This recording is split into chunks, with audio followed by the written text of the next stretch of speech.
Hi and welcome to our video on the surface area of cylinders. When you deal with any three-dimensional object, it doesn't matter what shape it is, to find the surface area you have to find the area of each side of your shape and add all of these areas together. And just remember that when we do area questions we need to measure in units squared. So let's have a look. Let's consider a cylinder that has a height of h and a radius of r that we can see in our picture. Well, if we look closely, we'll start to see things happen. So we'll see that we can take our top circle, and the area of a circle is pi r squared. We can move our bottom circle from our cylinder, and the area of that circle is also pi r squared. And then comes the tricky part.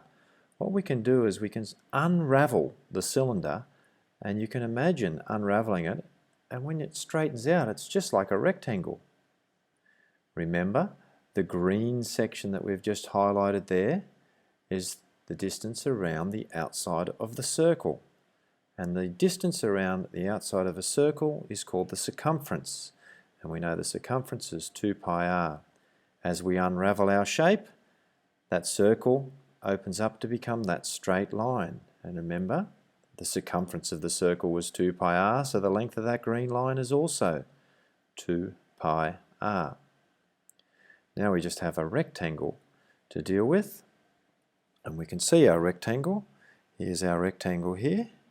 See our rectangle, and the area of a rectangle is given by length times width, which will be 2 pi r times h, which we write more nicely as 2 pi r h.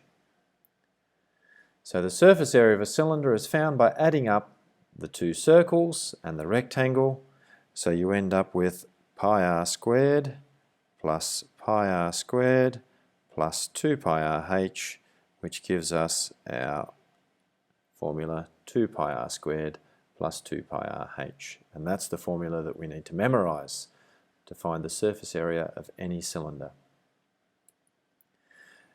You'll see in this diagram here, this is the formula as it shows up on your formula sheet. So that's in your booklet. Now just before we go on, this is not in your booklet, so you need to make sure you understand this. I've got three cylinders. The top cylinder represents a cylinder that has two ends that are closed in, and we call that a closed cylinder. Now with a closed cylinder, that's the formula that we just dealt with, where you've got the 2 pi r squareds, this part here, 2 pi r squareds, because there's two circles that you find the area of, plus the curved part. The second cylinder only has one circle that's filled in, and the other end here is hollow. So it's a cylinder with only one solid end. That's why in the formula, instead of 2 pi r squared, we've got 1 pi r squared, because there's one solid end only. And our last cylinder has no ends. It's like a pipe, it's hollow. That's why there are no pi r squared parts that we deal with in that formula. And we'll do an example in a little while with one of the open cylinders. So let's look at example number 1. Find the surface area of a cylinder that has a height 10 centimeters and a diameter 6 centimeters. Well, the first thing we always do is draw a sketch. So make sure you draw yourself a sketch of a cylinder and need to mark on the information that we need. So we're going to mark on a height of 10 and not a diameter of 6, but a radius of 3, because in the formula we deal with the radius and not the diameter. So we just want to make sure we use the radius of 3 centimeters. And how did I get the 3 centimeters? Well, the diameter was 6 and the radius is always half of the diameter.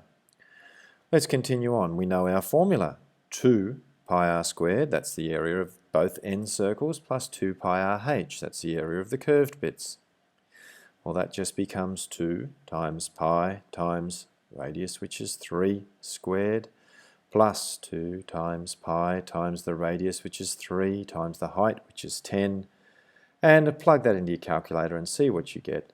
And I'm going to answer this to 2 decimal places. So the answer to 2 decimal places, 245.04 centimetres squared.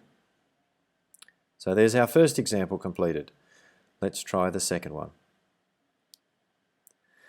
Second one says, find the surface area of an open cylinder. So I don't have any ends on this cylinder that has a height of 1 metre and a radius of 40 centimetres. Now notice the height is in metres and the radius is in centimetres.